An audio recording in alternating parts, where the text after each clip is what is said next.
All right, guys, what's going on? It's Jack, and welcome back to another video. And in this one, I'm going to be talking about this topic of only sweats remaining in XDefiant because it is something that was whispered ever since no skill-based matchmaking was the promotional thing behind XDefiant, and some content creators ended up talking about, like, by the end, when things kind of mellowed down with this game and when the honeymoon phase is over and when less people are playing it, which is where we kind of are right now, that only sweats would be remaining. And I wanted to give my 2 cents on that. And at the same time, as always, in the comment section, I want to get some feedback from you guys on this subject. And then towards the end of the video, I am going to be giving a little bit of a channel update because there is something that I have mentioned months ago, but a lot of you guys are new and you don't know. And at the same time, whenever I post something in my community tab, not everybody will see it, obviously. So I just want to kind of give you a little bit of a transparent update on that. But without further ado, let's get into the main topic, and then we'll go into the channel update at the end of the video. So, are there pretty much nothing but sweats, or the majority of people, are there like more of a concentration of sweats right now in XDefiant?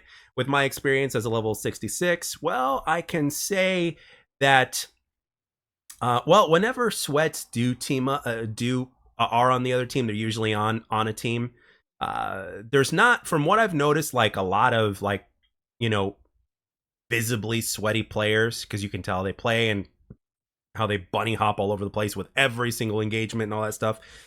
I have noticed that more often than not, these players like to team up, which obviously amplifies the effect as a solo player, that if you're on the opposing team, which you likely are going to be, because that's how the game works in terms of team balancing, that you are definitely going to be feeling the other end of that. However, I can also tell you, despite the fact that the majority of the time I actually play at degenerate hours, really late into the night and early into the morning, and on top of that, you know, I play solo and I play very casually. I've said this before. I don't even use my headset. I just have the speakers on, and more than half the time I'm actually lying down, believe it or not. So I can tell you that I've also experienced the fact that, like, if I play 10 games in a session, at least 8 of those 10 games, I will be number 1 on my team, whether I play like crap or not, whether I'm positive or not. Not 8 times out of 10, I will be number 1 on my team. Sometimes even 9 or 10 times out of 10. But I would say you put the law of averages together, I'd probably be like at about an 8 out of 10 to where I'd be number 1 on my team, regardless of whatever's going on the opposite side of the team, whether I'm playing against a full party, whether I'm playing against, you know, other casuals, whatever the deal is. In terms of where I place on my team is usually place.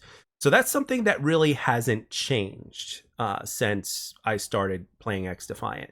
So the clear answer is I've been experiencing both, but I have noticed recently, over the last couple weeks or so, I have noticed that I am running into more sweaty players, a little bit more than on average. But at the same time, I'm also running into a significant amount of casuals. And again, I no longer play as sweaty as I used to. Trust me when I tell you, when I first made this channel 9 years ago, when Black Ops 3 was out, or before Black Ops 3 came out, for the first 3 or so years, give or take, the kind of player I was back then when I was grinding Call of Duty, compared to the kind of player I am now, is very different. I do not sweat as much as I used to.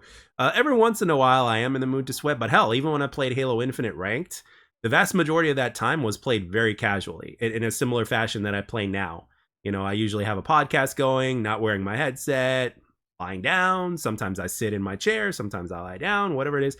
I play the game very casually, and I play it to enjoy it, and I play it to simply accomplish whatever goal I want to accomplish, whether it's to improve my shot or whether it's to get, upgrade my weapon so that way I can get the highest tier of camo, or whether it's just to go through the motions of getting my arcade shooter fix, right? I no longer play for stats. Obviously winning is better because that's what you play for, but at the same time, does it matter? Does it have any impact on my channel or in my real life?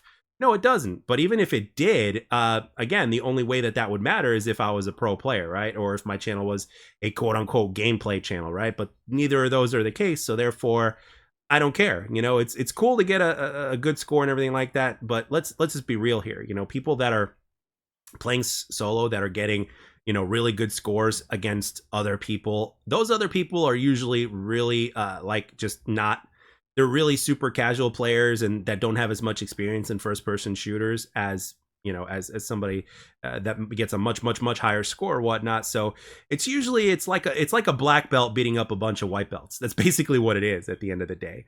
So there's not really it's good to have a casual experience or whatnot, but you guys get the point, right? It's the better player playing against people that are not as good and basically taking advantage of that. Let's just be real. But that doesn't mean that you can't be challenged, right? Because if you're a solo player, again, you're still having to carry your team, especially with the team balancing algorithm. So it's not entirely like that, right? Because of team balancing, right? So that's one of the major differences between casual Call of Duty the way it was in 2007 through, like, let's say 2012 maybe, because it was like around 2013 or 2014 or 2015, like during the Black Ops 3 era or whatnot, to where team balancing ended up being introduced or whatnot. I remember it was very prevalent in Black Ops 3. So it's even though you could still carry your team and stuff like that, the opposing team has a handful of players that are above average, that have a good idea of what they're doing, compared to a whole bunch of people that have no thumbs. during like, let's say, the Modern Warfare 2, COD 4 times or whatnot. So yeah, there is a difference for sure. And I think that's one of the things that a lot of solo players are experiencing now, is that the team balancing has seemingly gotten worse, simply because of the fact that a lot of the casuals have left. And that's because the game has mellowed down now. The honeymoon phase is over. It's not as popular as it once was. A lot of people are doing player number predictions or whatnot. And shockingly, my prediction is somewhere close to what they predicted or whatnot. So it's just pretty kind of crazy. So if anything, I would probably say it's the team balancing that has it feeling a little bit more sweaty than it otherwise would be. But I still support the game, though, because it gives you an organic experience. I still support the game because of the fact that the devs actually mean well. The devs are actual people that are working on your game and stuff like that. So there's that as well. So you put everything together. It's very much worth it to play this game, regardless of the fact that the population has died down quite a lot. And even though I have felt a difference in terms of the team balancing seeming a little bit harder, I still have a very casual experience with this game. I can still play it casually and enjoy it. I can still feel that difference between having an organic or inorganic experience, because I used to, again, don't forget, I used to play COD. So now that I haven't played that franchise for about 3 years or so, I can tell you I still know and see the difference and feel the difference between an organic experience and an inorganic experience. Yes, the team balancing sucks a lot for a solo player, but at the same time, hey, I'll take team balancing and an organic experience versus a rigged experience with the OMM and SBMM versus and the team balancing to like keep me down, stuff like that, and something that is just kind of rigging my experience. I will 100% take an organic experience, regardless of how well or not well I play. That's the determining factor on whether or not I support a multiplayer shooter at the end of the day. Because, as you know, skill-based matchmaking / engagement optimized matchmaking interferes with your fun, because, well, you're not really playing the game. The game is kind of playing you, so to speak. You're kind of being set up. You know what I mean? I'd rather have something organic, So as long as the game is organic, we know that potential fun could be had and not interfered with. So therefore, I would give those games a shot. Now, so that's my take on that. So I would say it's more, it could be more of the team balancing issue than anything else. But only time will determine. I'll play more. I'll try to, or should I say, I'll play at more reasonable hours, because a lot of the times when I do play, it's just crazy hours. But only time will tell. But that's just been my kind of feel so far in terms of who remains versus who doesn't remain. And I would probably say it's the team balancing that makes it feel worse than it otherwise would. But and let's not forget that sweats, like I mentioned before, they love to team up. Now, with that being said, I want to get into what I wanted to talk about in terms of the little bit of a channel update. Now, realistically speaking, all of you guys have absolutely blessed me over the last few months and over the last year, ever since I started covering XDefiant. 100%. You guys have blessed me with views. You guys have blessed me with comments. You guys have blessed me with subscriptions.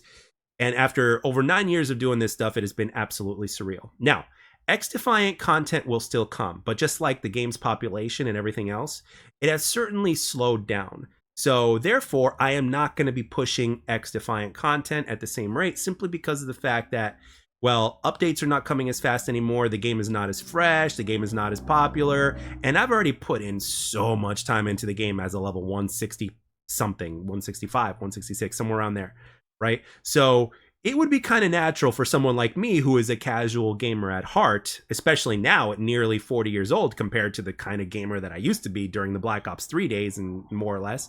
I like to enjoy my games. And one of the things that I've always loved about gaming is the variety that's on offer.